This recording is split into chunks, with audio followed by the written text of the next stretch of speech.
IVF ये है क्या? एक सिंपल प्रोसेस है। माँ बाप के फीचर्स उस बच्चे में आएंगे नहीं आएंगे ये कैसे श्योर होता है? बच्चा तो देखो माँ बाप जैसा ही दिखेगा क्योंकि उन्हीं के जीन्स हैं। मुझे लगता है आईवीएफ कराने जाएंगे खर्चा बहुत हो जाएगा। आपको लगता है कि आईवीएफ जैसी ये सीरियस चीज रील्स में या शॉर्ट्स में जाना सोशल मीडिया पर ये सही होता है? वो सीन टॉक करेगा तो राइट ही होगा ना। एग फ्रीजिंग, स्पर्म फ्रीजिंग ये क्या है?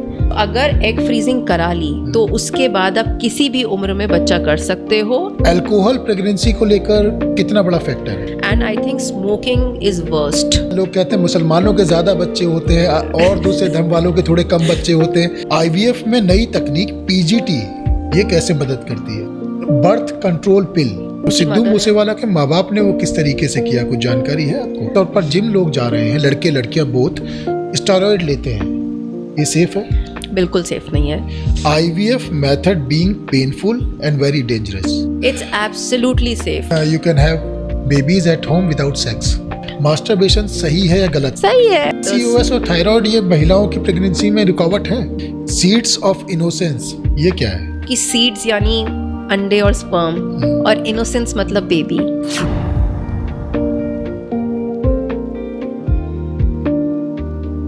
नमस्कार, आदाब, वेलकम टू एमके टॉक्स। आज हमारे साथ बातचीत करने के लिए जो मेहमान मौजूद हैं वो बेहद खास हैं और ख़ास इसलिए हो जाती हैं क्योंकि ये आमतौर पर मान्यता है, धारणा है कि बच्चे और डॉक्टर्स में भगवान का रूप देखती है जनता। और जो हमारे साथ आज मेहमान मौजूद हैं वो दोनों से डायरेक्टली इनडायरेक्टली कनेक्टेड हैं। हमारे साथ मौजूद हैं आईवीएफ विशेषज्ञ डॉक्टर गौरी अग्रवाल। डॉक्टर साहब, बहुत स्वागत है आपका। थैंक यू मोहसिन भाई। आई मीन भगवान तो नहीं बन सकते हैं बट डेफिनेटली कोशिश करते हैं कि जिनको ज़रूरत है उनकी पूरी मदद करने की कोशिश करते हैं। लेकिन लोग और ये मान्यता है कि डॉक्टर्स को भगवान के रूप में देखते हैं कि भाई जब कहीं पर दुआओं के बाद ज़रूरत पड़ती है तो डॉक्टर्स की ज़रूरत पड़ती है, दवाओं की ज़रूरत पड़ती है, और दवा तो वही खाएगा ना व्यक्ति जो डॉक्टर्स बताएगा। बिल्कुल। तो हमारे पास वही पेशेंट्स आते हैं जिनको बहुत साल हो जाते हैं, बच्चा नहीं होता है, या जिनको कोई तकलीफ है और उस कारण उनको बच्चा नहीं हो रहा है। तो ये सवाल अब सिलसिलेवार तरीके से लेंगे क्योंकि जब बात आईवीएफ की होती है, जब बात बच्चों की होती है, तो इससे बहुत सारे इमोशंस भी जुड़े होते हैं। बिल्कुल। और इसे लेकर महिलाओं के बीच में भी बहुत सारी बातें होती हैं, पुरुषों को भी अलग नज़रिए से देखा जाता है जब एक लंबे अंतराल तक बच्चे नहीं होते हैं किसी कपल को। तो तमाम सवालों पर हम बात करेंगे, कोशिश करेंगे बिंदुवार तरीके से तमाम आम लोगों के जवाब उन तक आपके ज़रिए पहुँचें। सबसे पहले यही बताइए कि आईवीएफ ये है क्या?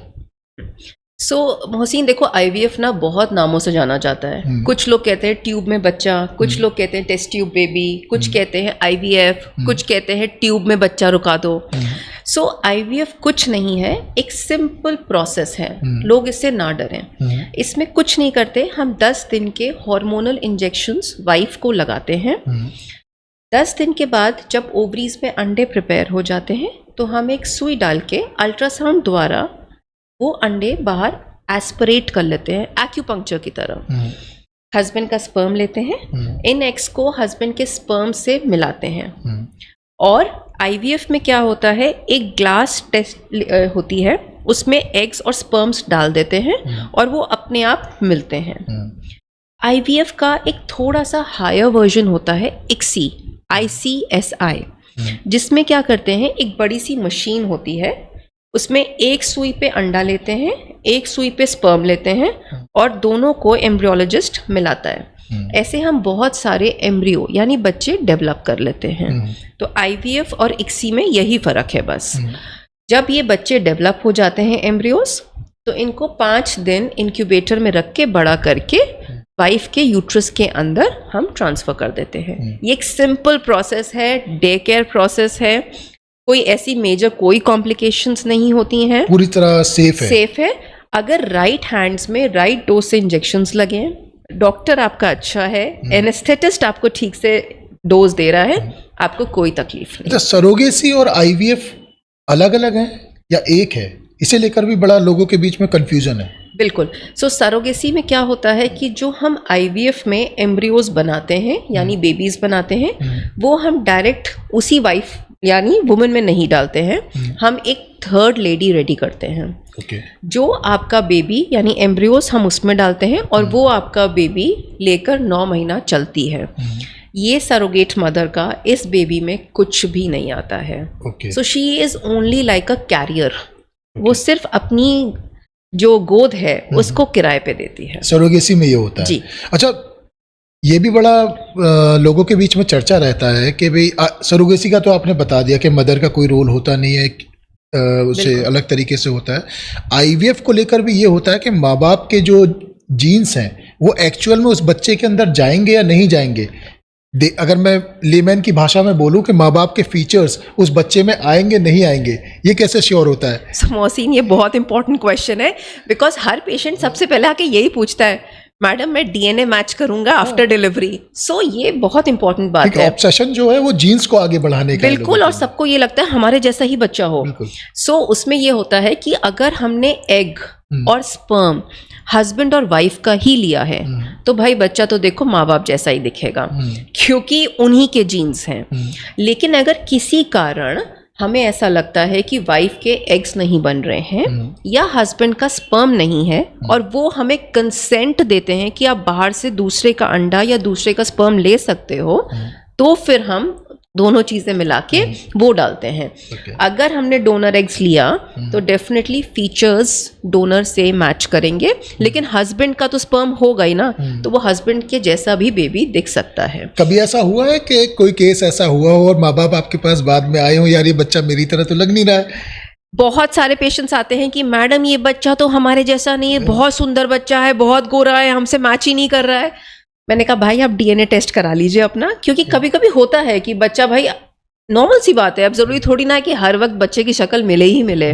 सो ऐसा नहीं होता है कि मिक्सिंग होती है लैब के अंदर या फिर कोई प्रॉब्लम होती है. अब सब लोग बहुत केयरफुली करते हैं, हर के पास लैब में मशीन्स हैं, हम प्रॉपर चेकिंग होती है. सो ऐसा ही. एक और बड़ा फैक्टर है, जब कोई आम आदमी के बीच में बात होती है आईवीएफ को लेके तो उन्हें डर लगता है. उन्हें लगता है आईवीएफ कराने जाएंगे खर्चा बहुत हो जाएगा, पैसा बहुत लगता है इसमें. ये भी बताई दीजिए आज.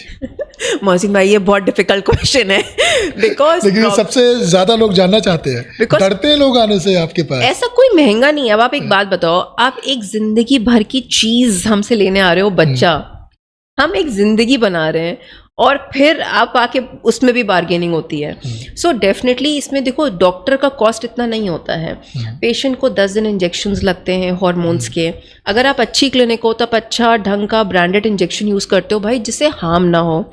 फिर अंदर लैब में बच्चा बनाते हैं. जो काम सोचो यूट्रस के अंदर कुदरत कर रहा है, वही काम हम बाहर लैब में कर रहे हैं, बच्चा बना रहे हैं. सो थोड़ा खर्चा इसमें ये आता है क्योंकि सामान बहुत इस्तेमाल होता है जो महंगा होता है. इसलिए लगभग कुछ ना कुछ कहो तो 1.5 से 2 लाख के बीच में खर्चा आता ही आता है. 1.5 से 2 लाख खर्चा मान लें. बिल्कुल. जनता में तो कुछ अलग ही फिगर गया हुआ है, नंबर्स अलग हैं उनके बीच में. अब यही है, जो गूगल में पढ़ लेते हैं वो तो 1.5 से 2 लाख पूरे प्रोसेस के लिए, यानी एक आईवीएफ कंप्लीट प्रोसेस के लिए 1.5 से 2 लाख का खर्चा आता है. 9 महीने का खर्चा है नहीं, सिर्फ जब तक हम बच्चा अंदर डालते हैं. सो अब अगर आपका ही स्पर्म और एग यूज हो रहा है तो इतना खर्चा है. लेकिन मान लीजिए अगर आपको बाहर से अंडा यूज करना पड़ा, या फिर आपकी कोई टेस्टिकुलर बायोप्सी हो रही है, या फिर आपको कोई अलग जेनेटिक टेस्टिंग की जरूरत है, तो फिर उसका अलग खर्चा. तो इसे रिफ्रेम करके थोड़ा सिंपल भाषा में मैं दोबारा से पूछ लेता हूँ, क्योंकि ये जरूरी है लोगों के लिए. बिल्कुल. कोई कपल आपके पास आता है, माँ बाप आपके पास आते हैं, उनकी लंबे समय से संतान नहीं हुई है, बच्चे नहीं हुए हैं, और अगर उनका खुद का एग और स्पर्म आप यूज करते हैं, उस प्रोसेस के लिए आप 1.5 से 2 लाख रुपए चार्ज करते हैं. इतना वो दिमाग में रखकर चलें, पॉकेट में इंतजाम करके वो आपके पास आ सकते हैं. बिल्कुल. यानी वो सुख उन्हें 1.5 से 2 लाख रुपए में प्राप्त हो जाएगा. जी जी. चलिए चर्चा को अब थोड़ा आगे बढ़ा लेते हैं. मुझे लगता है नंबर सब बढ़ने वाले हैं क्योंकि 1.5-2 लाख वाला फिगर आज पहली बार जा रहा होगा जनता के बीच. नहीं, तो बहुत अच्छी बात है कि उनको पता चलना चाहिए कि आईवीएफ इतना महंगा नहीं जितना उनको लगता है, और आईवीएफ सेफ भी है. लोगों को लगता है हमारा बच्चा नहीं होगा, किसी और का बच्चा है. ऐसा बिल्कुल नहीं है, उनका अपना बच्चा होगा. दूसरा, उनको लगता है आईवीएफ सेफ नहीं है, कुछ भी हो जाएगा. कुछ नहीं होता। अगर आप सेफ हैंड्स में सही डॉक्टर के साथ आईवीएफ कराएं, कोई दिक्कत नहीं होती।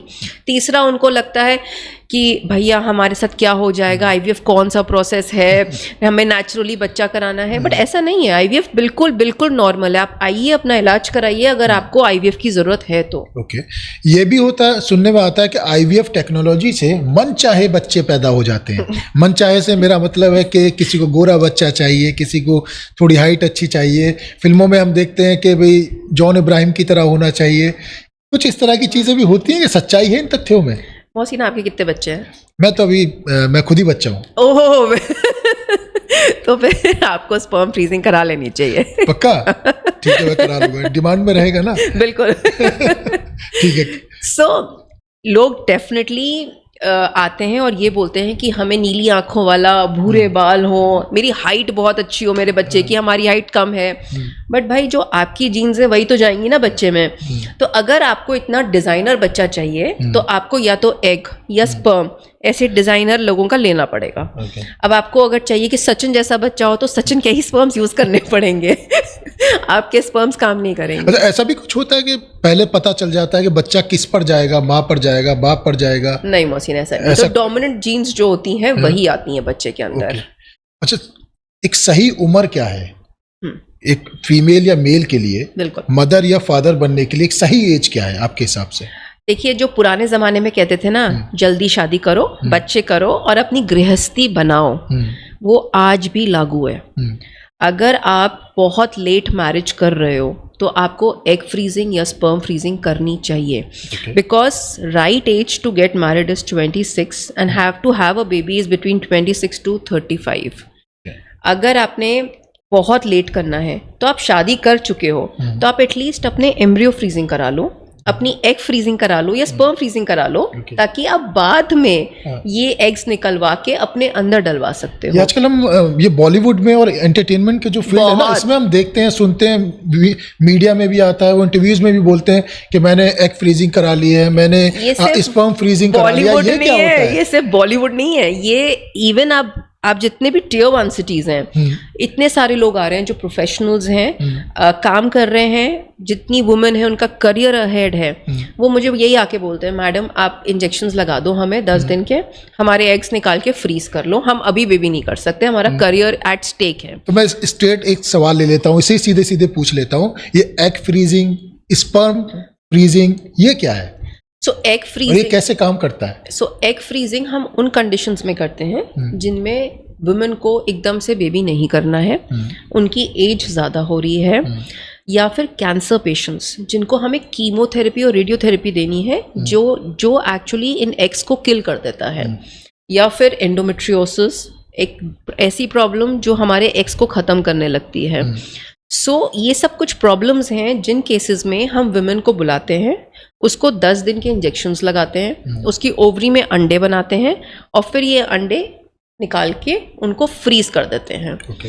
जब उसको लगता है कि मुझे अब बच्चे करने हैं तो हम हस्बैंड का स्पर्म लेके इन एग्स से मिलाते हैं, बेबीज बनाते हैं और वुमन में डाल देते हैं।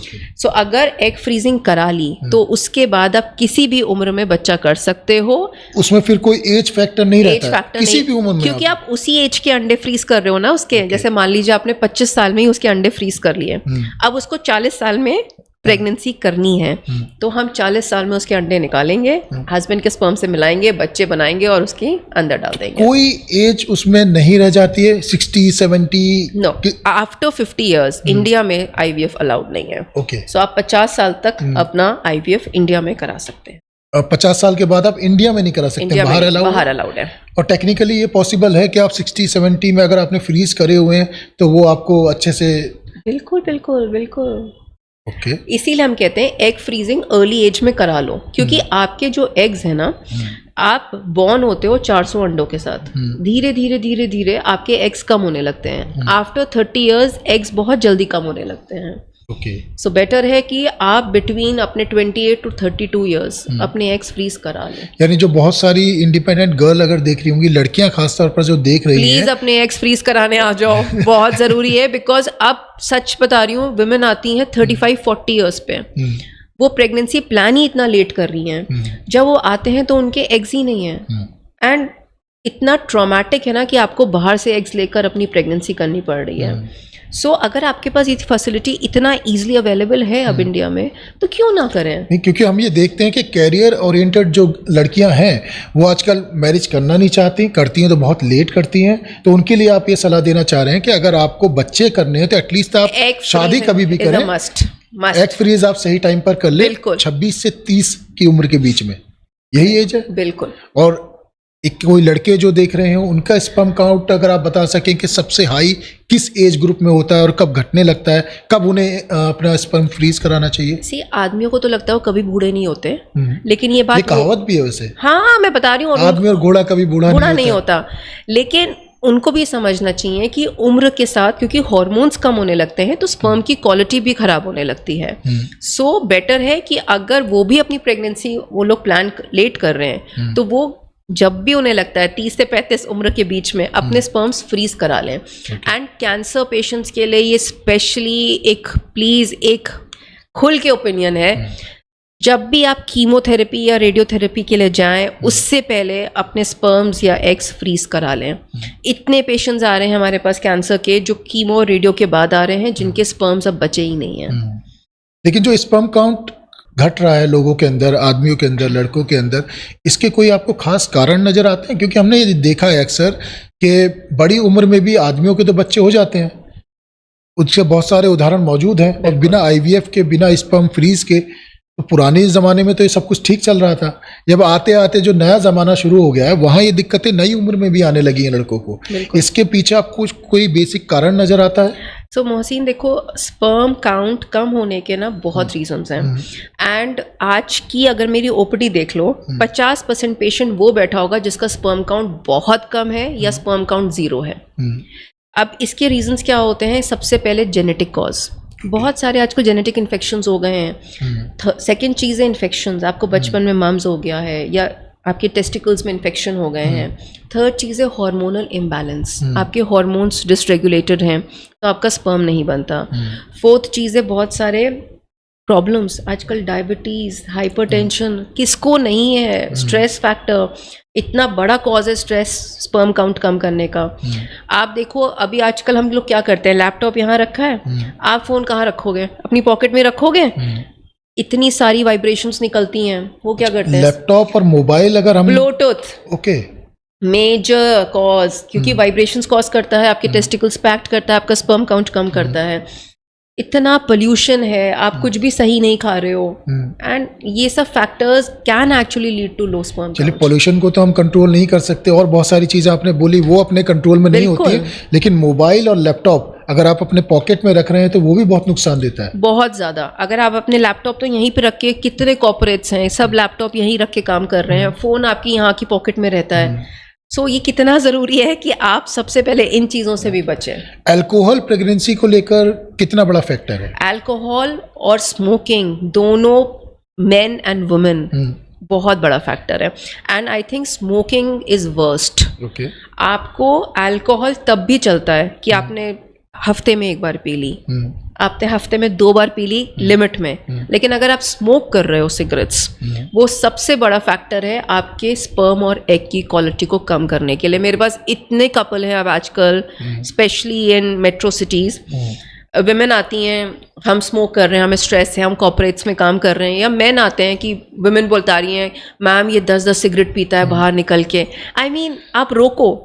सो अब आप देखो ना, जब हम उनका स्पर्म काउंट लेते हैं कितना स्पर्म कम होता है, और उनको समझाओ भाई नहीं स्मोक करना, मैडम इतना स्ट्रेस है, हम कैसे बंद कर दे स्मोकिंग करना? बहुत कॉमन है, बहुत कॉमन हो गया है, बहुत कॉमन हो गया है। एंड स्पेशली वो क्या बोलते हैं वाइपर, क्या क्या आजकल वो वेपर, वो स्मोक कर रहे हैं। मैंने कहा भाई ये सब बंद करो, अदरवाइज तो आप लोग को प्रेगनेंसी करना ही बहुत मुश्किल है। एंड प्लस स्मोकिंग से एक और फैक्टर है, अगर मैंने एग्स और स्पर्म जो बंदा इतना स्मोक कर रहा है उसका लिया, तो बेबी में कहीं ना कहीं जेनेटिक इश्यूज भी तो होंगे ना। आपकी एग क्वालिटी ठीक नहीं है, आपकी स्पर्म क्वालिटी ठीक नहीं है। अभी मुझे सिर्फ आईवीएफ नहीं करना है, मुझे एक हेल्दी बेबी भी करना है। अब पेशेंट्स आते हैं कि मैम आईवीएफ कर दो, 80,000 में कर दो, 70,000 में कर दो। भाई एक बात बताओ, आप यहाँ आलू चावल चीनी थोड़ी ना खरीदने आए हो, आप यहाँ पे एक बच्चा करने आए हो जिसको आपको जिंदगी भर पालना है और एक हेल्दी बच्चा पालना है। अब आईवीएफ का मतलब सिर्फ ये नहीं रह गया है कि आपने एग निकाला, स्पर्म निकाला, दोनों को मिलाया और डाल दिया। हम जो ये एम्ब्रियोज बेबीज बनाते हैं, इनकी जेनेटिक टेस्टिंग भी करते हैं, जिसको PGTA बोलते हैं, यानी कि pre implantation genetic testing for embryos. जो बेबी जेनेटिकली हेल्दी आता है वही बेबी हम मदर में या वाइफ में ट्रांसफर करते हैं। आप एक बात बताइए ना, इतने सारे कपल्स हैं जिनको आजकल थैलेसीमिया है, सिकल सेल है, कितने बच्चे डाउन सिंड्रोम्स के साथ हैं, हम क्यों करें ये? जब टेक्नोलॉजी अवेलेबल है तो हम क्यों नहीं जेनेटिक टेस्टिंग करके ही एम्ब्रियो अंदर डालें? इतने सारे पेशेंट्स आते हैं जिनके 2 IVF फेल्ड हैं, 2 बार अबॉर्शंस हो गए हैं, उनको क्यों हम बाहर का अंडा और स्पर्म दें? आईवीएफ भी फेल हो जाता है, उसके भी चांसेस होते हैं। बिल्कुल, आईवीएफ का success rate in best hands with genetic testing is 75%। 75। लेकिन अगर आप पेशेंट की कंडीशन पे भी डिपेंड करता है, पेशेंट का यूट्रस कैसा है, उसके एग्स कैसे हैं, उसका स्पर्म कैसा है, बहुत सारी चीज़ें हैं। सो अपना सक्सेस रेट बढ़ाने के लिए और एक जेनेटिक बेबी देने के लिए आपको जेनेटिक टेस्टिंग करना बहुत ज़रूरी है आज। अभी स्मोकिंग और अल्कोहल की हम बात कर रहे थे और आपने मेल फीमेल दोनों का वर्जन आपने बताया। मेल का तो चलिए, अगर फीमेल प्रेग्नेंट हो गई तो मेल का काम एक तरीके से खत्म हो गया हेल्दी बेबी के लिए।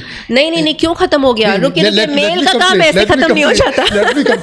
लेकिन महिला अगर स्मोकिंग करती है, अल्कोहल करती है, एक बच्चा पेट में अगर पल रहा है, तो उसके लिए सही समय क्या है? किस मंथ में उसे स्मोकिंग और अल्कोहल पूरी तरह से छोड़ देना चाहिए, या वो पूरे 9 महीने स्मोकिंग और अल्कोहल कर सकती है और बच्चे को कोई असर नहीं पड़ेगा? ऐसा तो नॉट पॉसिबल है। सो अगर उसको प्रेगनेंसी प्लान करनी है, सो 3 मंथ्स पहले इसके साथ में आप बता दीजिएगा कि मेल का भी क्या पार्ट रहेगा। हाँ, सो अगर फीमेल को प्रेगनेंसी प्लान करनी है तो 3 मंथ्स बिफोर तक उसको अल्कोहल स्मोकिंग क्विट करना ही करना है। 3 महीने तक? बिल्कुल। एंड अगर प्रेगनेंसी हो जाती है विद स्मोकिंग एंड अल्कोहल, आपको तुरंत छोड़ना है। एंड ड्यूरिंग प्रेगनेंसी हम कुछ टेस्टिंग करते हैं 11 to 12 वीक्स के बीच में, जिसको NIPT एंड ड्यूल मार्कर बोलते हैं, और एक फीटल नकल ट्रांसल्यूसेंसी अल्ट्रासाउंड। किसी को भी कोई भी क्वेश्चंस हो इसमें, वो मुझे वापस आपको मतलब क्वेश्चंस पूछ सकते हैं। लेकिन अगर किसी की प्रेगनेंसी के दौरान अगर प्रेगनेंसी हो जाती है और वो स्टिल स्मोकिंग कर रहे हैं, उन्हें तुरंत छोड़ना है। और ड्यूरिंग प्रेगनेंसी कुछ टेस्टिंग ज़रूरी है। मेल्स को प्लीज़ अपनी वाइफ को भी तो सपोर्ट करना है। Passive smoking is very bad. आप एक रूम में बैठे हो, आपकी वाइफ प्रेग्नेंट है, आप स्मोक कर रहे हो, आपको लग रहा है आपकी वाइफ नहीं कर रही है, लेकिन आप तो कर रहे हो। सो जो वो स्मोक अंदर लेती है वाइफ, वो ज़्यादा हार्मफुल है than active smoking. So this is very very important is कि for a healthy pregnancy both husband and wife have to leave smoking. आपने जेनेटिक्स की बार बार आप बात कर रही हैं, तो मैं एक सवाल थोड़ा सा आउट ऑफ कॉन्टेक्स्ट ले लेता हूँ, आउट ऑफ कोर्स ले लेता हूँ, IVF से बाहर निकल के, क्योंकि नेता भी अपने भाषणों में कहते रखते हैं, तो मुझे लगता है ये सवाल का जवाब भी आप दे दीजिए आज। क्या रिलीजन से भी कुछ रिलेटेड होता है? लोग कहते हैं मुसलमानों के ज़्यादा बच्चे होते हैं और दूसरे धर्म वालों के थोड़े कम बच्चे होते हैं। कुछ सच्चाई है इन बातों में, या सिर्फ ये नेताओं की बनाई बातें हैं? सी डिपेंड करता है थोड़ा सा रिलीजन पे भी और थोड़ा रीजन पे भी। ठीक है। अब रिलीजन में देखिए, जेनेटिकली अनहेल्दी बेबी किसी को भी हो सकता है, लेकिन specially in Muslims I would say that, क्योंकि हमारी इसमें शादियां कजन्स में भी हो जाती हैं। सो जब शादियां कजन्स और ब्लड रिलेशनशिप्स में होती हैं, सो मान लीजिए अगर दोनों लोग एक ही जीन कैरी कर रहे हैं, तो chances of having a genetically unhealthy baby is little bit more. इसीलिए हमने जब सेंटर ओमान मस्कट खोला या मिडिल ईस्ट में, वो IVF सेंटर के साथ एक जेनेटिक सेंटर खोलना वहाँ पे मैंडेटरी है। उन्होंने एक बहुत अच्छा रूल ये भी निकाला है कि शादी करने से पहले एक प्री कंसेप्शनल टेस्टिंग होती है, जिसमें हस्बैंड और वाइफ की जेनेटिक टेस्टिंग करते हैं, ये देखने के लिए कि वो दोनों सेम जीन कैरी कर रहे हैं या नहीं, बिकॉज शादियाँ कजन्स में होती हैं वहाँ पे। इसीलिए मुस्लिम्स में स्पेशली बोलते हैं कि प्री कंसेप्शनल टेस्टिंग, शादी से पहले हस्बैंड वाइफ को ये टेस्ट कराना चाहिए। IVF में नई तकनीक PGT, ये कैसे मदद करती है? ठीक है, आप देखिए बहुत सारे पेशेंट्स आज इंडिया में इतने सारे आईवीएफ सेंटर हैं, सक्सेस रेट 40-50% है। कितने सारे पेशेंट्स हमारे पास रोज क्लिनिक में आते हैं फेल्ड आईवीएफ के साथ, दूसरी क्लिनिक पे आईवीएफ फेल हो गया। कितने पेशेंट्स आते हैं मेरे पास जो कहते हैं मैडम 2 बार अपने आप बच्चा रुका और अबॉर्शन हो गया। कितने पेशेंट्स आते हैं जो ये बोलते हैं कि स्पर्म काउंट की क्वालिटी बहुत ख़राब है। क्या मैं इन पेशेंट्स को डोनर एग्स यानी बाहर से अंडा या बाहर से स्पर्म दूं? ये गलत है ना कि मैं उनका अंडा और स्पर्म चेंज क्यों करूं क्योंकि वो अपना बच्चा कैरी करने में दिक्कत हो रही है। ये वो कंडीशंस हैं जहाँ पे जेनेटिक टेस्टिंग बहुत हेल्प करती है। इसमें हम क्या करते हैं कि अगर किसी को बार बार अबॉर्शन हो रहा है यानी गर्भ धारण नहीं कर पा रहे हैं या फिर 2 बार आईवीएफ फेल हो रहा है या स्पर्म काउंट अच्छा नहीं है, तो हम एग और स्पर्म हस्बैंड और वाइफ का ही लेते हैं और फिर इन एम्ब्रियो की जेनेटिक टेस्टिंग करते हैं यानी बायोप्सी करके कुछ सेल्स निकाल के उनको जेनेटिक टेस्टिंग के लिए भेजते हैं। जो एम्ब्रियो जेनेटिकली हेल्दी होता है उसकी चांसेस अंदर यूट्रस में चिपकने की बहुत ज़्यादा होती है क्योंकि ये कुदरती है। अगर बच्चा हेल्दी नहीं है ना तो गिर जाता है। अच्छा, बिल्कुल, आप ये कुदरत का नियम है। यानी अगर बच्चा हेल्दी नहीं है, गर्भपात ज़्यादातर केसेस में उन्हीं केसेस में होता है। इसीलिए मैंने देखा है कितने सारे मेरे पास आते हैं पेपर पे लिखा हुआ कि 2 अबॉर्शन हो गए हैं मैडम, हमें आप बाहर से अंडा दिलवा दो, बाहर से स्पर्म दिला दो, हमारा अपने से बच्चा नहीं हो पा रहा है। बट कितने केसेस हमने पॉजिटिव किए हैं जो एक्चुअली 2-3 अबॉर्शंस के साथ आते हैं, उनकी जेनेटिक टेस्टिंग करके हम बच्चे डाल रहे हैं। सो ये एक ब्लेसिंग है। मतलब ये लोगों को इतना अवेयरनेस नहीं है इसके बारे में और मैं चाहती हूँ कि लोग इसके बारे में जानें कि जेनेटिक टेस्टिंग आईवीएफ के साथ इज़ अ ब्लेसिंग टुडे। तो ये भी इस तरह के पेशेंट भी आपके पास आते होंगे कि भाई डॉक्टर साहब मुझे आईवीएफ के ज़रिए लड़का चाहिए या मुझे लड़की चाहिए, ऐसे भी तो आते ये तो होंगे? मोहसिन पूछो भी मत। ये इतना बड़ा मतलब इलीगल थिंग है ना इंडिया में। So it is very strict. India में इट्स जनरली नॉट अलाउड और कोई भी नहीं कर सकता है। किसी के पास ना मशीन्स हैं ना कुछ है। सो हमें बिल्कुल मना करना होता है कि नहीं हम। लेकिन इंडिया में ही सबसे ज़्यादा चाहत होती है अपने वंश को आगे बढ़ाने के लिए, एक बच्चा चाहिए, लड़का चाहिए। हाँ, तो आके पूछते तो होंगे ना आपके पास कि डॉक्टर साहब मुझे श्योर चाहिए, एक लड़का ही चाहिए मुझे। बिल्कुल पूछते हैं और पहला बच्चे के लिए भी लोग बोलते हैं कि मैडम आईवीएफ करा रहे हैं, खर्चा होगा, एक लड़का करा दीजिए। मैंने कहा भाई खर्चा होगा, आईवीएफ करेंगे, रिजल्ट दे देंगे, लड़का ना दे पाएंगे। अब वो कुछ भी हो, ये कंट्रोल में नहीं होता है। नहीं, आईवीएफ करते 50% लड़कियां 50% लड़के। मैं उनको यही बोलती हूँ ऊपर वाले से मांगो, उसका मन करेगा दे देगा, तो वहां जाके लड्डू चढ़ाओ, मैं अपना काम कर रही हूँ। लेकिन आईवीएफ की टेक्नोलॉजी क्या वहां तक पहुंच गई है कि अगर किसी को लड़का ही चाहिए तो उसे लड़का मिल जाएगा? यस मोहसिन, सो बहुत सारी कंट्रीज में outside India, specially Dubai, Thailand, यहाँ पे ये अलाउड है करना। ओके, और ये साइंस उस लेवल तक जा चुकी है? बिल्कुल। तो दे आर मशीन्स जो आपका एम्ब्रियो टेस्ट करती हैं कि इसमें कौन सा क्रोमोसोम है और वो ट्रांसफर कर सकते हैं। बट इंडिया में there is no such system. Okay, और ट्रांसजेंडर किस तरीके से पैदा होते हैं, अगर कुछ उसके बारे में बता सके? इसे लेकर बड़ी भ्रांतियां हैं लोगों के बीच में, अगर आप प्लीज बता सके। सो देखो, ट्रांसजेंडर तभी होता है कि जब हमारा क्रोमोसोमल मिसमैच हो जाता है। सो जब हम बेबी आईवीएफ में भी हो सकता है? हाँ, हो सकता है मोहसिन। देखो अभी क्या है, लेकिन ना सबसे बड़ा प्रॉब्लम ये है कि अल्ट्रासाउंड पे भी पिकअप करना ना बहुत मुश्किल है, बिकॉज अल्ट्रासाउंड भी अब वो हमें अलाउ नहीं करते वो पार्ट्स देखना। मतलब हमें अलाउड नहीं है अल्ट्रासाउंड मशीन से भी वो चीज़ें स्कैन करना।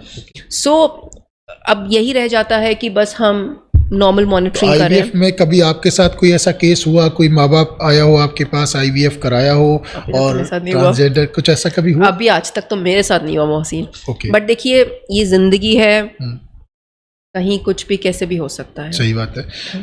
सेक्स की सही उम्र क्या है? सो मोहसिन देखो, सरकार ने तो करी हुई है निर्धारित, लेकिन एज अ डॉक्टर आपको क्या लगता है? अब इतना सोशल मीडिया पे अवेयरनेस है लोगों को इस बारे में कि मैं इसलिए सरप्राइज हूँ। मैंने अभी सेक्स एजुकेशन को लेकर एक प्रोग्राम किया था और उसमें जो वर्जिनिटी लूज करने की जो एक सर्वे में एक एज आया लड़के का और लड़की का, वो सुन के मैं सरप्राइज हो गया। वो अब आप बताइए, सेक्स की सही उम्र क्या होनी चाहिए? देखो आइडियली तो what I believe is that sex की सही उम्र तो भाई जो भी कहो 21 साल के बाद ही होनी चाहिए। ओके, बिकॉज आप सेफ प्ले करेंगी। आपने बिल्कुल सेफ प्ले किया है एज अ डॉक्टर, आप बिल्कुल करना पड़ेगा। और एक और चीज है भाई, sex should be done with proper, and if it's out of a marriage it should be done with proper precautions, because sexually transmitted disease आजकल इतना बढ़ गई हैं दैट हमें बहुत केयरफुली रहना है। ठीक है, आपने सेक्स का तो नहीं बताया, ये तो आप बता ही सकती हैं कि बच्चे पैदा करने की सही उम्र क्या है? बच्चे पैदा करने की सही उम्र है 26 साल से मैं लेकर आईवीएफ से 32 अलग ईयर्स से। बात कर रहा हूँ, बिल्कुल प्राकृतिक नेचुरल। सही उम्र क्या है? सो फिर तो आप 24 साल से भी कर सकते हैं। 24 से 30। स्पर्म काउंट किन 5 चीजों से सबसे ज्यादा कम होता है? स्ट्रेस, आई थिंक आजकल सबसे बड़ा फैक्टर है स्ट्रेस। ओके, सेकेंड फैक्टर है ब्लूटूथ एंड रेडिएशंस, बिकॉज वो सबसे ज़्यादा यूसेज है आज की दुनिया के हिसाब से। थर्ड चीज़ है इन्फेक्शंस। इन्फेक्शंस एक्चुअली अपने आप को क्लीन रखना, रात को अपने अंडरगारमेंट्स चेंज करना बहुत बहुत ज़रूरी है। Fourth, definitely genetic causes have become very common. और पांचवी चीज़ किसी को नहीं पता, इट इज़ इडियोपैथिक। कभी कभी सच में नहीं पता होता है कि क्या रीज़न है स्पर्म काउंट कम होने का। Okay, same goes with female. Female eggs भी आजकल बहुत कम हो रहे हैं। पहले मेरी ओपीडी में जब पेशेंट आते थे ना मोहसिन, हम लोग 30-30, 20-20 अंडे निकालते थे। अब 5-6 अंडे भी निकल जाते हैं ना तो लगता है बहुत है। अच्छा, so even young girls 23-24 years पे they are coming with low egg count. Stress factor, lot of bad food, हम लोग पोल्यूशन, कुछ भी तो हेल्दी नहीं कर रहे हैं।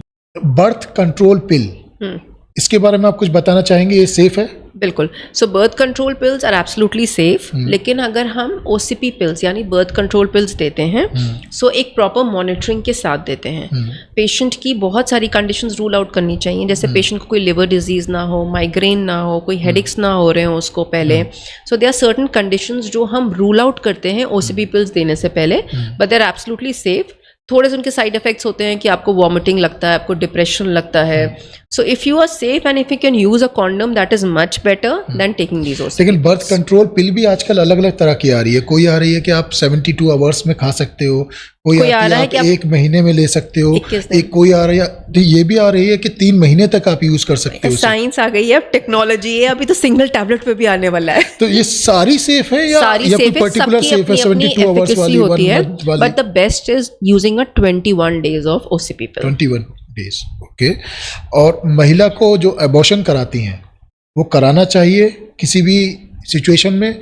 वो सेफ होता है? आगे की प्रेगनेंसी जब उसने करनी होती है उसमें कोई फर्क पड़ता है या नहीं पड़ता है? इसके बारे में कुछ बता सकते हैं? देखो अबॉर्शन करने के ना बहुत सारे तरीके हैं। सबसे पहले लोग यूज करते हैं इमरजेंसी कॉन्ट्रासेप्शन, यानी कि अगर उनको लगता है कि उन्होंने अनप्लान्ड प्रेगनेंसी के लिए इंटरकोर्स किया है, सो वो एक MTP पिल लेते हैं, which should not be used lot of times, but it is safe to use those pills because अगर ये प्रेगनेंसी आगे बढ़ जाती है तो और आपको पता नहीं चलता है तो आपको कभी कभी DNC यानी सफाई करानी पड़ती है, which is more harmful.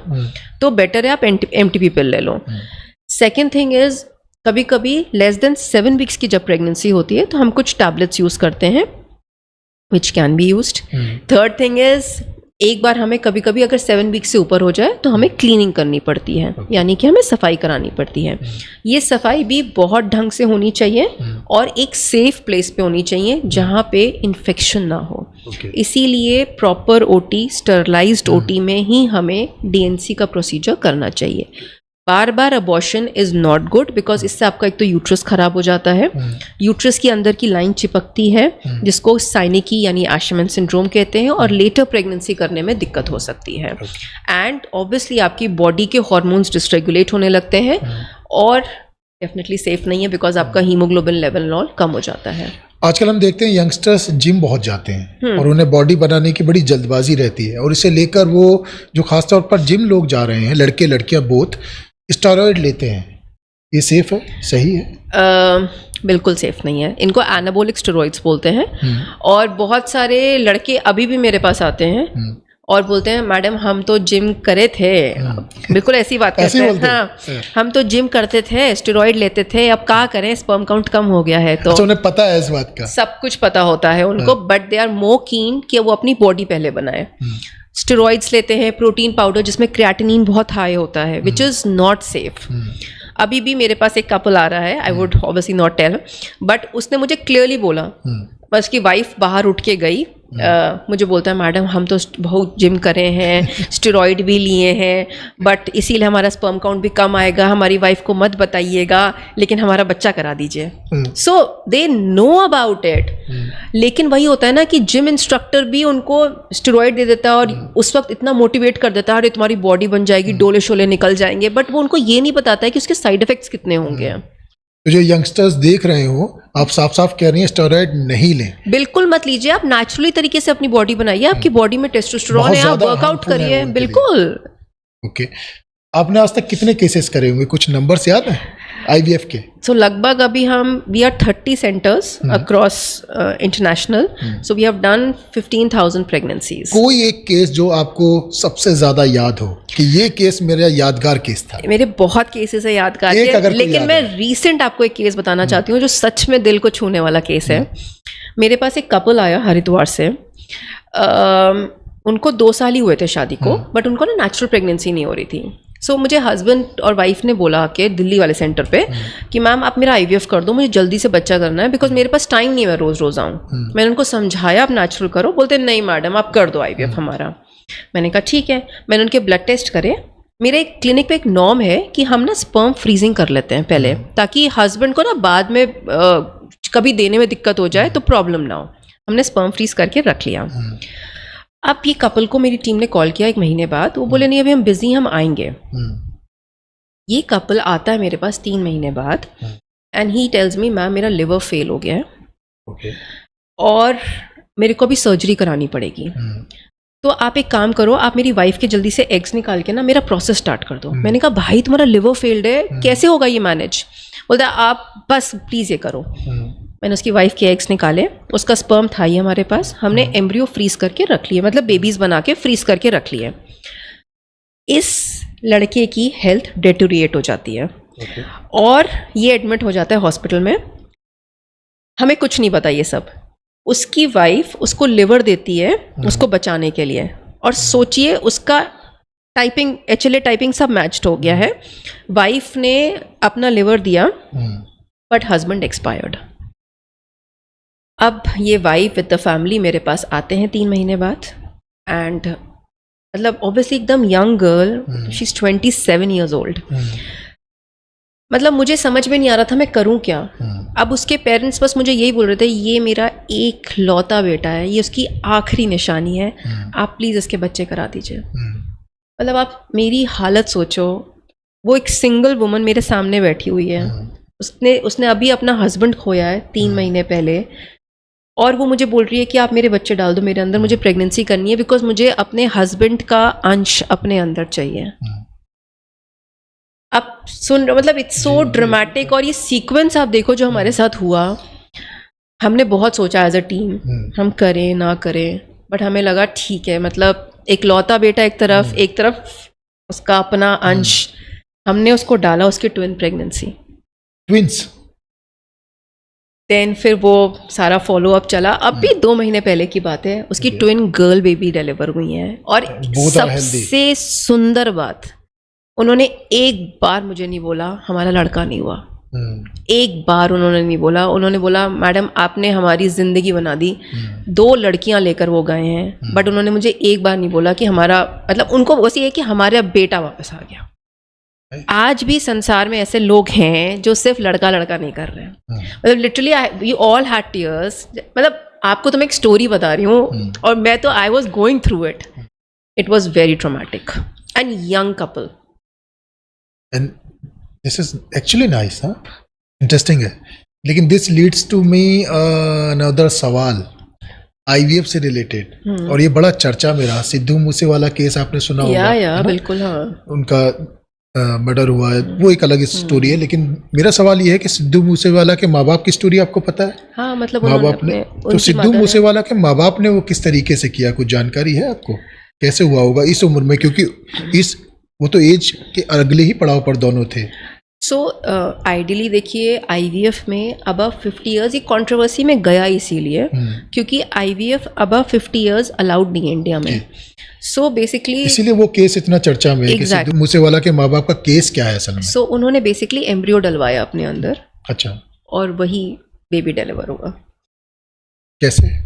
So embryo बनवाया होगा, उन्होंने एग लिए होंगे बाहर से। अब वो स्पर्म सिद्धू मूसेवाला का था या किसका था, फिर वो उन्होंने बेबी बनवा के उनकी मदर ने अपने अंदर डलवाया और फिर वो डिलीवरी। IVF आने के बाद लोगों की सोच कितनी बदली है, क्योंकि आप तो लंबे समय से प्रैक्टिस कर रहे हैं, आपको पहले वाली प्रैक्टिस और लोगों की सोच भी पता होगी, और IVF जैसे जैसे लोगों के बीच में पॉपुलर होता जा रहा है, लोग जानने लगे हैं और ज़्यादा लोग आपके पास आने लगे होंगे, आपको लगता है कि आज से 5 साल पहले क्या सोच थी लोगों की जब नया नया इंट्रोड्यूस हुआ था, और आज की IVF ना पहले लोगों को सच में नहीं पता था, अब काफ़ी लोगों को पता है, और अब ना लोग डायरेक्ट आते हैं, हमें IVF कराना है, हमें पता है, और उनको पता है कि IVF में क्या होगा।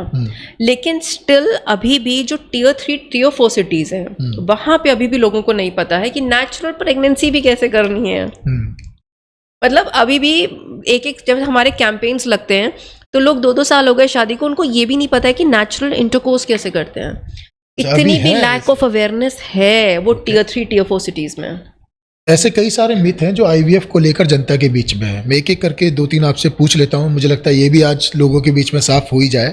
एक ये भ्रांति है कि IVF से जो बच्चे पैदा होते हैं उनमें जन्म दोष हो सकता है, अक्सर बिना वैज्ञानिक प्रमाण के ये फैलता है। So absolutely they are 5% chances कि जो बच्चा IVF के थ्रू पैदा होते हैं उनमें क्रोमोसोमल या जेनेटिक डिसऑर्डर्स हो सकते हैं, बिकॉज ये टेक्नोलॉजी कुछ ना कहिए इसमें एग और स्पर्म आर्टिफिशियली मिल रहे हैं। सो उसमें कुछ म्यूटेशंस हो सकते हैं एम्ब्रियो में, जिससे वो बेबी जेनेटिकली अनहेल्दी हो सकता है।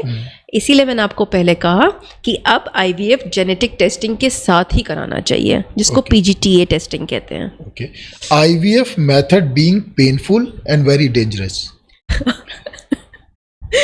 ये आप इतने ड्रामेटिक से पूछ रहे हैं। एक्चुअली मैं तो फिर भी कम ड्रामा करके पूछ रहा हूँ। लोगों के बीच में जब अकेले में बात होती है, किस तरीके से बातें होती है वो बता नहीं सकते अब यहाँ पर क्या ऑन कैमरा। ऐसे सच में पेशेंट्स पूछते हैं, मैडम सेफ है ना, कुछ हो तो नहीं जाएगा ना मेरी वाइफ को? It's absolutely safe. बस मैं यही बात बोलती हूँ, कोई भी चीज़ अगर ढंग से की जाए, इंजेक्शंस ठीक से डोसेज में दिए जाएं, उसकी अल्ट्रासाउंड मॉनिटरिंग एग्स की ठीक से किए जाए, एग्स का प्रोसीजर स्किल्ड हैंड से निकाला जाए, एम्ब्रियो ठीक से बने और ट्रांसफर ठीक से हो, तो IVF कुछ भी प्रॉब्लमेटिक नहीं है। It's a day care thing, आपको एडमिशन तक नहीं करना होता, आना है और जाना है। ये भी कहा जाता है कि IVF कराने के बाद बहुत सारी बीमारियां हो जाती हैं। IVF कराने के बाद कोई बीमारी नहीं होती अगर आपने बहुत अच्छी दवाइयाँ इंजेक्शंस यूज़ किए हैं। So IVF will not lead to any complications. You just have to manage yourself. आपको थोड़ा तो अपना डाइट, अपना एक्सरसाइज, अपना योगा, अपना मेंटल स्ट्रेस ठीक रखना पड़ेगा हर चीज़ के लिए। ये भी कहा जाता है IVF कोई नेचुरल तरीका नहीं है, ये तो एक अलग ही तरीके से बच्चे पैदा कर देते हैं और जो बाद में बड़ी दिक्कतें करते हैं। IVF बिल्कुल नेचुरल है। आपने अपना ही एग लेना है, अपना ही स्पर्म है, बच्चे अपने आप जुड़ के बन रहे हैं, अपने आप बच्चे अंदर चिपक रहे हैं और अपने आप ग्रो हो रहे हैं 9 मंथ्स।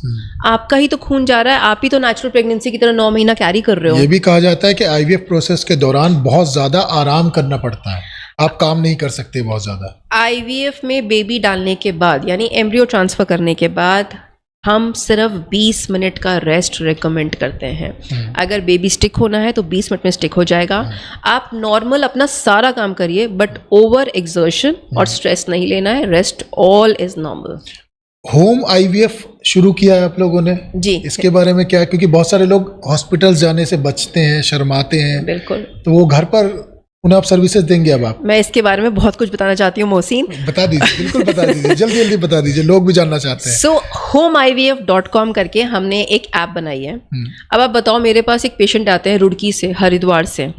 वो पेशेंट बेचारे हर दूसरे दिन 5 घंटा अपनी नौकरी छोड़ के अपना पूरा पैसा लगा के कैब से मेरे पास आते हैं। क्यों? सिर्फ एक इंजेक्शन लगवाने और एक अल्ट्रासाउंड कराने की अंडे कितने बन रहे हैं। और वो मेरी क्लिनिक में आके 5 घंटा वेट भी करते हैं और फिर वो उल्टा 5 घंटा जाते हैं। क्यों? सो इसीलिए हमने एक ऐप डेवलप करी है जहाँ पे पेशेंट अपनी बुकिंग कराए, जितने भी लीडर्स हैं आईवीएफ में बहुत सारे, उनकी कॉल फ़ोन पे ही हो जाएगी, वो अपनी रिपोर्ट्स फ़ोन पे ही डालें, डॉक्टर उनका प्रोटोकॉल फ़ोन पे सेट करेगा, घर जाएगी नर्स, इंजेक्शंस, दवाइयाँ, ब्लड टेस्ट सब घर पे होगा। बगल में ही कहीं अल्ट्रासाउंड करके वो अपने फॉलिकल्स मेजर करा लें, एग्स, वो रिपोर्ट डॉक्टर को आएगी, डॉक्टर देखेगी और उसके हिसाब से वो इंजेक्शंस देगी जो नर्स जाएगी लगाने। सिर्फ एग्स निकलवाने एक दिन और बेबी टलवाने एक दिन, उनको हॉस्पिटल आना है। जितने भी कॉर्पोरेट्स हैं जो कहते हैं मैडम हमारे पास टाइम ही नहीं मिलता है, वो पूरा पूरा साल निकाल देते हैं कि बॉस ने छुट्टी नहीं दी, हम रात को 9 बजे घर आ रहे हैं। अरे भैया 10 बजे हमसे कंसल्टेशन लो, रात में आराम से अपने सोफे पे बैठो, कॉफ़ी पियो, चिप्स खाओ, पॉपकॉर्न खाओ और हमसे कंसल्टेशन लो आराम से बैठ के, एट ईज अपनी सारी बात बताओ। इवन हम घर पे होम सीमेंट टेस्टिंग करा रहे हैं। So we have WHO certified machines जो एक टेक्नीशियन घर लेके जाता है, हस्बैंड अपना स्पर्म दे, पूरी उसकी रिपोर्ट निकलती है एंड देन हम पूरा कंसल्टेशन करते हैं। You can have babies at home without sex and just not IVF, natural pregnancy करनी हो, IUI करना हो, IVF, everything can happen at home. Okay. एक और मिथ है कि जो लोग मास्टरबेशन ज़्यादा करते हैं उनका भी स्पर्म काउंट बहुत ज़्यादा कम होता है, ये भी कोई मेजर फैक्टर है? So, ये सही है गलत है? एक्चुअली मास्टरबेशन से ना स्पर्म काउंट कम नहीं होता है, बट प्रॉब्लम है आपका desire to have a natural intercourse कम हो जाता है। क्योंकि आप एक हैबिचुअल हो जाते हो मास्टरबेट करने के। तो जब आपके पास कोई पार्टनर आता है तो आप नेचुरल इंटरकोर्स करने के लिए ना हैबिचुएटेड नहीं होते हो। तो मेरे पास आते हैं ये कपल, स्पेशली वो स्मॉल टाउन से ना, कि वो मैगजीन खोल के हम बचपन से मास्टरबेट कर रहे हैं या टीवी देख के मास्टरबेट कर रहे हैं। आई एम सॉरी मैं ये सब बोल रही हूँ, बट लोगों के बीच में जानना चाहिए सब, हमारे पास बहुत पेशेंट्स आते हैं और उनका यही प्रॉब्लम होता है हमेशा कि हम अपनी वाइफ के साथ नहीं कर पाते हैं। सो इसीलिए अब हम क्या करें? तो फिर हम उनको थोड़ा सा समझाते हैं उनको। तो क्या मास्टरबेशन से वीकनेस होती है, ये सच है? अगर आप बहुत फ्रीक्वेंट मास्टरबेशन कर रहे हो तो it's like regular masturbation, but doing masturbation 3 to 4 times in a week is not that bad. Masturbation सही है या गलत है, एक लाइन में? सही है। आप मतलब आप इट्स अ सेक्सुअल डिजायर, आप बहुत ज्यादा सेक्सुअली एक्टिव हो तो मास्टरबेट करना कोई प्रॉब्लम नहीं है, but over masturbation is not good. That is not good. एक लिमिट में ही ठीक है। बिल्कुल ठीक है। ब्रेकअप के बाद भी स्पर्म काउंट कम होते हैं? Stress factor. स्ट्रेस फैक्टर, मुझे लगा था ये बहुत अच्छा क्वेश्चन था। तो ब्रेकअप के बाद स्ट्रेस होता है इसलिए वो स्पर्म काउंट कम हो जाता है। बट आजकल ब्रेकअप के बाद लोगों को स्ट्रेस कहाँ होता है, दूसरे दिन तो नई गर्लफ्रेंड बन जाती है। ब्रेकअप आजकल वो तो सिचुएशन भी बहुत सारी है ना। आजकल टाइम बदल गया है, दूसरे दिन ही गर्लफ्रेंड बन जाती है।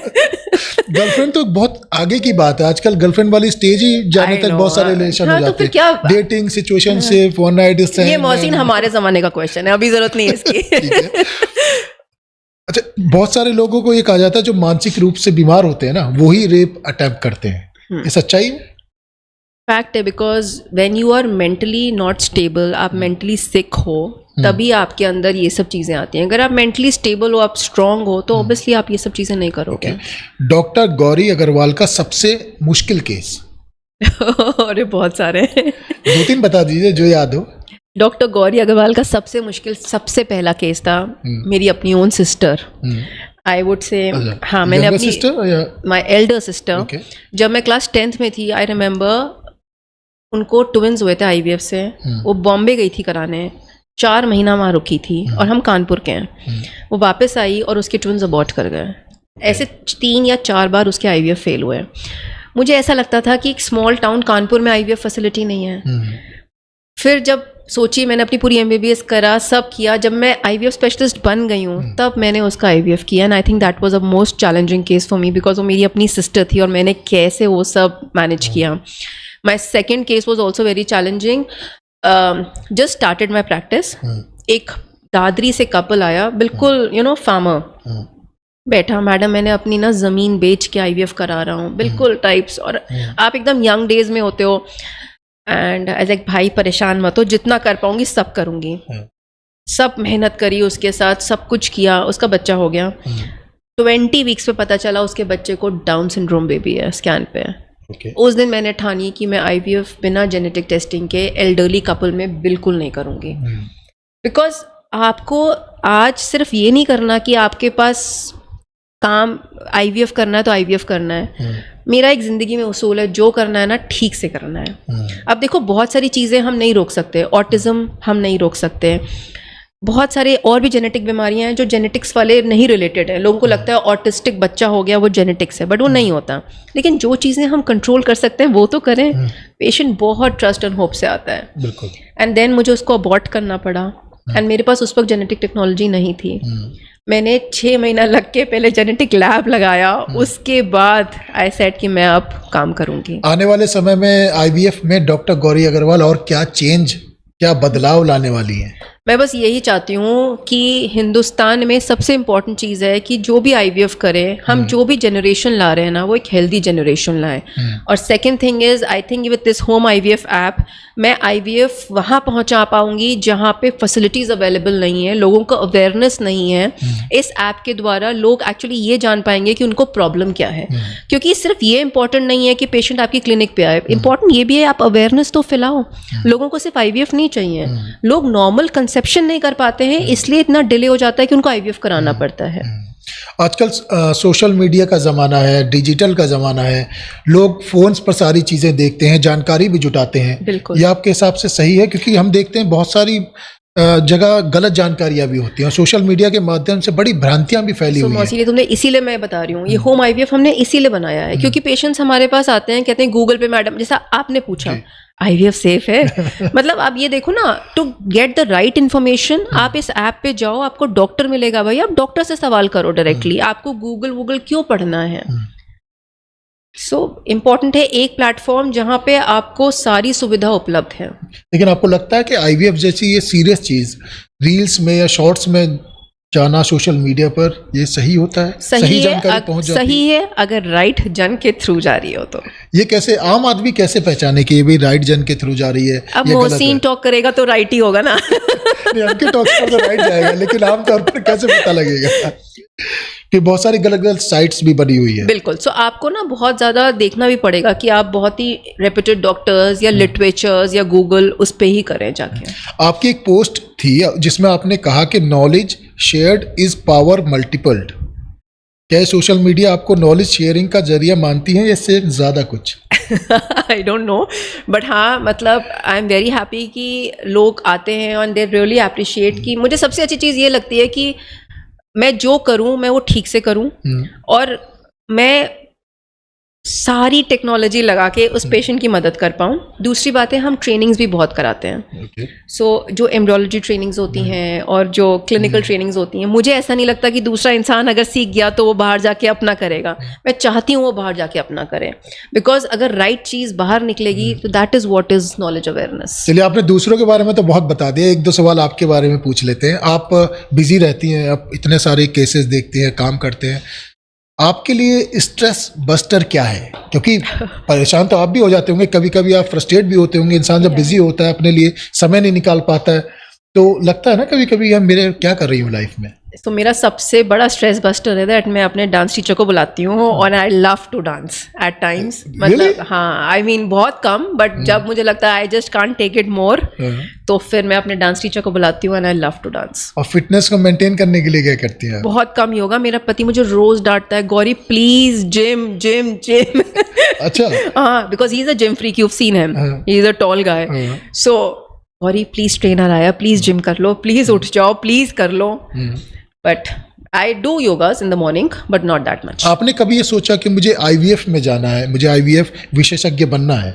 ये कब आपने सोचा? जब मेरी सिस्टर का IVF कंसेप्शन नहीं हो पाया था, जब मैं क्लास 10th में थी, तब मेरे डैड ने बोला था मैं अपनी बेटी को चाहता हूँ डॉक्टर बने और वो IVF स्पेशलिस्ट बने। And even doctor Rajat, when I came to this house, मतलब जब मैंने यशोदा में शादी हुई हमारी, तब उसको यही था कि मेरी मम्मा पूरी रात काम करती हैं, डिलीवरीज पे जाती हैं, तो मैं चाहता हूँ गौरी थोड़ा ईज जॉब में जाए, बट वो ईज नहीं होता, वो और डिफिकल्ट हो गया है। अच्छा, हम ये देखते हैं आमतौर पर सोसाइटी के अंदर, समाज के अंदर, जब किसी कपल को बच्चे नहीं हो रहे होते हैं तो ज़्यादातर महिलाओं को दोष दिया जाता है, उन्हें बांझ बोला जाता है। महिला आपके पास आती होंगी, भावनात्मक रूप से कई बार टूट जाती होंगी ना, तो किस तरीके से आपसे कनेक्ट करती हैं, कैसे आप उन्हें संभालती हैं? कुछ बता सकते हैं किस तरीके का उनका मेंटल? मैं मोहसिन आज की बात बता रही हूँ। हाँ। आज एक पेशेंट आई थी मेरे पास, शी स्टार्टेड क्राइंग Okay. कि मैं सोसाइटी में रहती हूँ, बिकॉज नोएडा ये सब सोसाइटीज़ ही हैं। जब नीचे उतरती हूँ तो लोग मुझे देख के पता नहीं क्या क्या बातें करते हैं। उसके हस्बैंड ने क्या बोला कि उनको ये बताया करो कि हम दोनों में प्रॉब्लम है। Okay. मतलब आज भी मैं तुम्हें बता रही हूँ, लोग हैं जो सपोर्ट करते हैं, और कुछ लोग तो ऐसे होते हैं कि हमें ना स्पर्म काउंट कराना है अपना, हमारा बिल्कुल ठीक है सब कुछ, आप मेरी बीवी का टेस्ट करिए पहले। सो सब तरीके के लोग हैं। कुछ लोग अपने आप को, अपनी वाइफ को सपोर्ट करते हैं, कुछ लोग डेफिनेटली कहते हैं कि हमारे अंदर प्रॉब्लम नहीं है, इसमें ही प्रॉब्लम होगी, आप देखिए क्या करना है। सीड्स ऑफ इनोसेंस ये क्या है? So seeds of innocence IVF centres मेरी ऑर्गेनाइजेशन का नाम है। अच्छा, मैं और मेरी टीम मिलकर हम लोग 30 सेंटर्स चलाते हैं इस वक्त। एंड हमने ये नाम इसलिए रखा था क्योंकि सीड्स यानी अंडे और स्पर्म, और इनोसेंस मतलब बेबी। सो हम वो इनोसेंट बेबीज करना चाहते हैं अक्रॉस। तो सीड्स ऑफ इनोसेंस। महिलाओं में PCOS और थायराइड जैसी बीमारियां फर्टिलिटी को कैसे प्रभावित करती हैं? सो PCOS तो मोहसिन बहुत कॉमन हो गया। आई थिंक मेरे पास आजकल 17-18 साल की लड़कियां आ रही हैं, उनकी PCOS और थायराइड ये महिलाओं की प्रेगनेंसी में रुकावट है, परेशानी करती है? कभी कभी अगर PCOS बहुत सिवियर है और थायराइड भी बहुत अनकंट्रोल्ड है, सो वो प्रॉब्लम कर सकते हैं। ओके।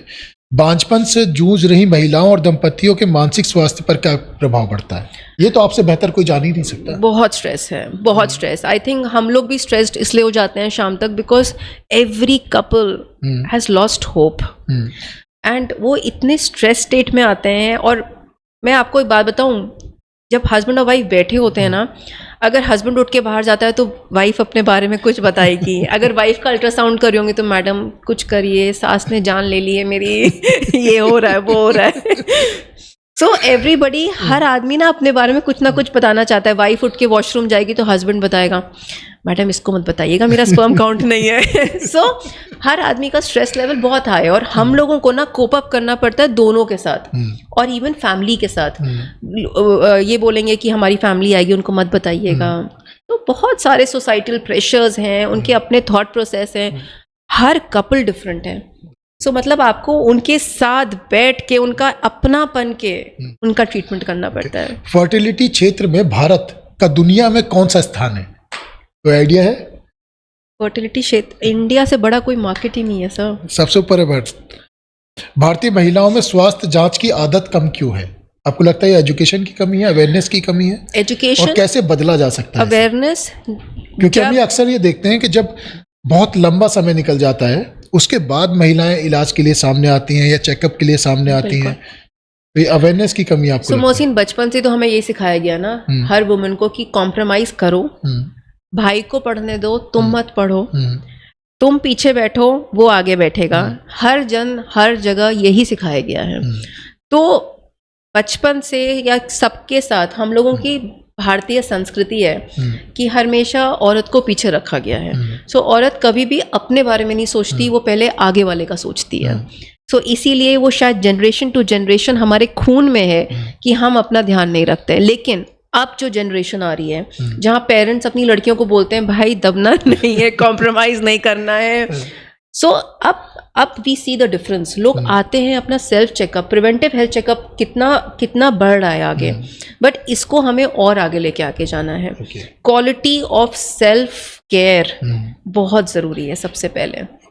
यंगस्टर्स देख रहे हैं इस वक्त आपको, बहुत सारे यंगस्टर्स से जब मैं बात कह रहा हूँ यंगस्टर्स, तो उसमें मेल और फीमेल दोनों आ रहे हैं। बिल्कुल। तो यंगस्टर्स को आप क्या कहना चाहेंगे कि वो अपने स्वास्थ्य को किस तरीके से बेहतर रखें ताकि उन्हें इन समस्याओं का सामना ना करना पड़े? सो सबसे पहले इंपॉर्टेंट चीज़ है सेफ सेक्स। हालांकि हो सकता है कि आप ये सलाह दे दें और वो मान लें तो आपके बिजनेस पर भी फर्क पड़ सकता है, इसके लिए फिर उन्हें जरूरत ना पड़े, लेकिन फिर भी आप बेहतर सलाह दे दीजिए। But we should think of population at large. मैं यही बोलना चाहूँगी, सेफ सेक्स। जल्दी शादी भी कर लो, ऐसा नहीं होता है कि आप शादी करो लेकिन आप एग और स्पर्म फ्रीज करा लो, बेबीज आप बाद में कर लेना, which is very very important today. और एक अच्छा रिलेशनशिप मेंटेन रखो। मैं आज देखती हूँ कि सबसे ज़्यादा प्रॉब्लम लोगों को है क्यों? क्योंकि उनकी रिलेशनशिप में कंपैटिबिलिटी नहीं है। So relationship compatibility is a very important factor for fertility also today. Okay, और जो स्कूल कॉलेज में इस वक्त स्वास्थ्य जानकारी दी जाती है, हेल्थ एजुकेशन दी जाती है, आपके हिसाब से इनफ है या उसमें भी कुछ सुधार करना चाहिए? बिल्कुल सुधार करना चाहिए उनको भी। हमें, मुझे ऐसा लगता नहीं है कि अभी भी हम प्रॉपर एजुकेशन दे पा रहे हैं उनको। मतलब अभी भी सेक्स एजुकेशन देने में स्कूल्स में आई थिंक बहुत हिचक है। तो वो सब हमें निकल के प्रॉपरली उनको एजुकेट करना चाहिए। And I think good grooming, good relationship maintaining, ये सब भी सिखाना बहुत ज़रूरी है। आखिर में अगर आप डॉक्टर साहब कुछ कहना चाहते हैं, कुछ मैसेज देना चाहते हैं तो कह सकते हैं। मैं सिर्फ एक बात बोलना चाहती हूँ, अगर आपको लगता है कि आपको बच्चे नहीं हो पा रहे हैं, क्योंकि मैं एक IVF स्पेशलिस्ट हूँ और मैं ये चीज़ देखती हूँ, तो आपको ना एक IVF स्पेशलिस्ट को मिलना है। एक IVF स्पेशलिस्ट सिर्फ IVF नहीं करता, नेचुरल प्रेगनेंसी, IUI या IVF सबकी जानकारी देता है। सो आपको अपने एक IVF डॉक्टर से मिलना है, नॉट किसी लेडी डॉक्टर से, बिकॉज वो आपको फिर सही राय देगा। वरना पेशेंट इतना भटक के आता है ना हमारे पास कि हमें रियलाइज़ होता है कि फिर कुछ बचा ही नहीं है और फिर हमें अलग अलग स्टेप्स लेने पड़ते हैं। 50 से पहले पहुंच जाएं। हाँ, 50 से पहले नहीं, 35 से पहले पहुंच जाए।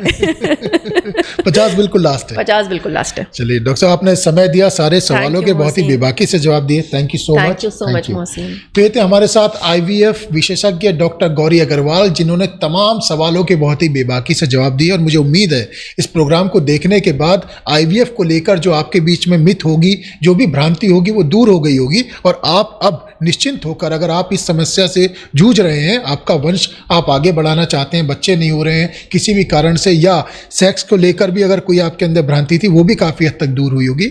और अगर आपके बच्चे नहीं हो रहे हैं तो आप IVF स्पेशलिस्ट से, विशेषज्ञों से संपर्क कर सकते हैं। Doctor Gauri Agarwal is one of them. अभी के लिए बस इतना ही। अगले एपिसोड में मिलेंगे नए मेहमान के साथ। आप देखते रहिए MK टॉक्स। फॉलो करें, सब्सक्राइब करें। नमस्कार।